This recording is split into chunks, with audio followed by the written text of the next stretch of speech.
কাল রাত থেকে আমাদের আমিরে জামাত তাৎক্ষণিক চলে এসেছেন, এখানে এসে মানুষের পাশে দাঁড়ানোর জন্য চেষ্টা করেছেন। আমাদেরকে বলেছেন যে আপনারা যতটুকু পারেন আমাদের সংগঠনের পক্ষ থেকে আল্লাহ আপনাদেরকে যতটুকু শক্তি সামর্থ্য দিচ্ছে তার আলোকে আমরা চেষ্টা করেন। তো আমরা চেষ্টা করতেছি তার আলোকে। আমাদের এখানে যিনি প্রার্থী হবেন ডক্টর খালিদুজ্জামান, ওনার পক্ষ থেকে আমরা রাত্রেই ১,৫০০ লোকের খাবারের ব্যবস্থা করেছি, তারপরে ১,০০০ লোকের কম্বলের ব্যবস্থা করেছি। এখন আবার আমরা ২-২,৫০০ লোকের খাবারের ব্যবস্থা করতেছি ইনশাল্লাহ সকালবেলা। পাশাপাশি আমরা চেষ্টা করব এখানে যারা ক্ষতিগ্রস্ত হয়েছে তাদেরকে আমরা দেখি আমাদের সংগঠনের পক্ষ থেকে আল্লাহ আমাদের যতটুকু শক্তি সামর্থ্য তার আলোকে আমরা চেষ্টা করব তাদের পাশে দাঁড়ানোর জন্য।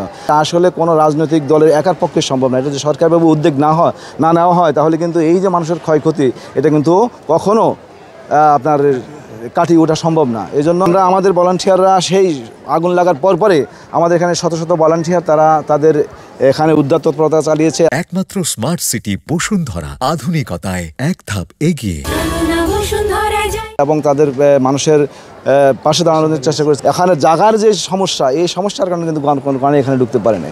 তো এই জন্য আমি বলবো সামনের দিকে এটাকে যে পরিকল্পিতভাবে আবাসন করা হয়, এটা যেন সামনে মানুষ বসবাস করবে, কিন্তু মানুষ বসবাস করে একটা মানুষ মারা গেলে তাকে লাশ বের করতে পারবে না, তার অসুবিধা হলে তাকে ডাক্তারখানা নিতে পারবে না, আগুন লাগলে এখানে আগুন নির্বাপনের কোনো ব্যবস্থা করা যাবে না।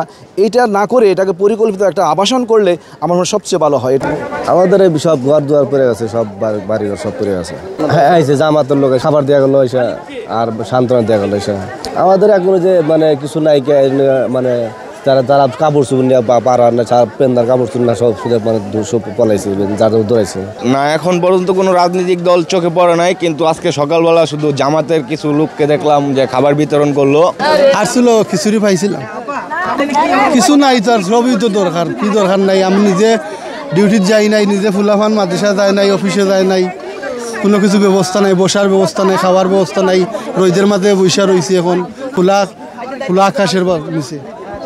এই যে আসছে এখন জামাতের লোক আসছে, এসে খাবার দিছে, অন্য অন্য সুযোগ সুবিধার কথা বলছে।